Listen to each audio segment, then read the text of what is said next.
สบายดีเนาะคณะข้าพเจ้าชื่อคำราศิประเสริฐหัวหน้าอำนวยการโรงเรียนประถมสมบูรณ์เวียงแก้วเนาะสำหรับจอตัวนี้เนาะมีความเทียบเท่ากับสกุลมีความทันสมัยหลายท่านซะเนาะที่ว่ามีความก้าวหน้าให้แก่น้องน้อยนักเรียนและก็ครูอาจารย์ขึ้นไปเท่าละก้าวละก้าวจริงๆก็อยากได้ฮะและแบบนี้ฮะละภูมิใจที่สุดแต่สำหรับจอตัวนี้นี่มันช่วยให้ครูอาจารย์แบ่งเบาในการสิสอนหลายเนาะและก็น้องน้อยนักเรียนมีความภูมิใจหลายได้มาโรงเรียนแล้วก็เอาใจใส่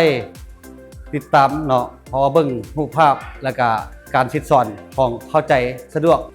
อสบายให้แก่ครูอาจารย์กับน้องน้อยนักเรียนที่ภูมิใจหลายจอนี้นะถ้าว่าเป็นไปได้เนาะเฮาก็อยากขอเสนอแล้วก็อยากให้มีทั่วโรงเรียนใน